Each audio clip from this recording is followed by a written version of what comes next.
Short questions, short answers by Torah Teacher Ariel and eBible. Yep, we did it.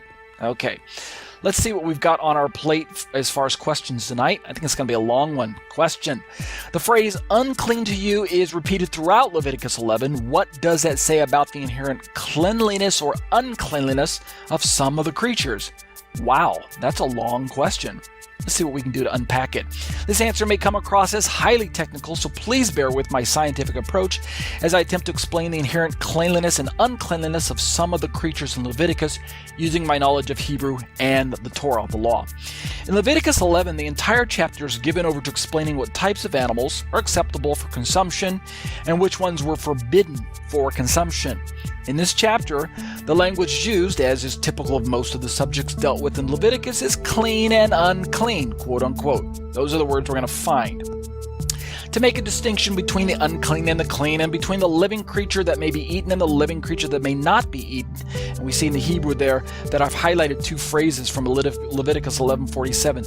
The ha-tameh is the unclean, and the ha-tahor is the clean.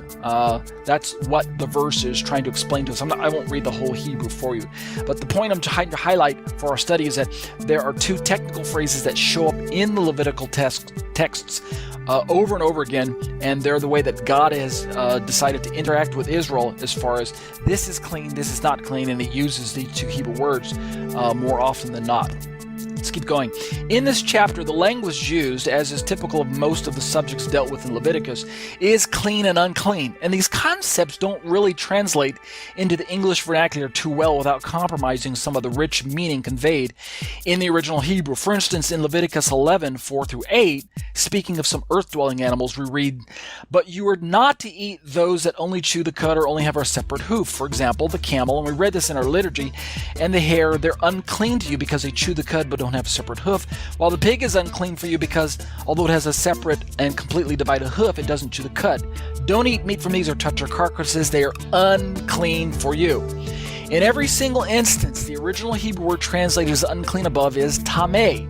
As already expressed, this word is rather difficult to render precisely into receptor language. The concept implied here can mean a wide variety of ideas, from ritually unclean to physically to spiritually or to ethically unclean. They all use the same word, tameh. Related to tameh is the synonym sheketz, which is a word normally associated with birds, water dwellers, and swarming creatures like fish and insects.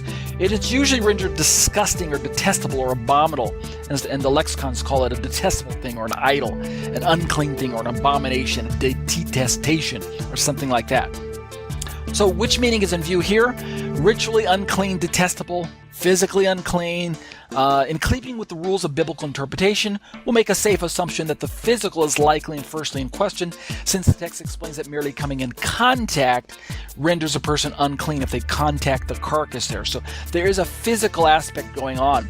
I suggest that declarative and ritual uncleanness is additionally and clearly being taught in Leviticus. Also, to describe an object and label it in terms of tameh or sheketz, it's compared the object to the holy sanctum or the community at large. Right? It's clean or unclean in relation to the holy sanctum. It's clean or unclean in relation to your fellow Israelite. So don't think of these terms as thought of in a vacuum. Tameh, sheketz, they're not just isolated terms. The immediate context suggests that these instructions were given to Moses and his priestly brother Aaron, and to be expressly conveyed to the people of Israel as they interacted with the holy God at the designated meeting places that God commanded, i.e. the temple and the tabernacle. This is our immediate context, and therefore it serves to establish the basis of our definition of applicability. Right? These laws and rulings are meant for the people for whom they are addressed, as they would find themselves wishing to approach God. So they've got to make sense to them first. So what are our conclusions? Here in the pages of our text, we find in no uncertain terms the definition of what is food and what is not food. That is, what you can eat and what you shouldn't.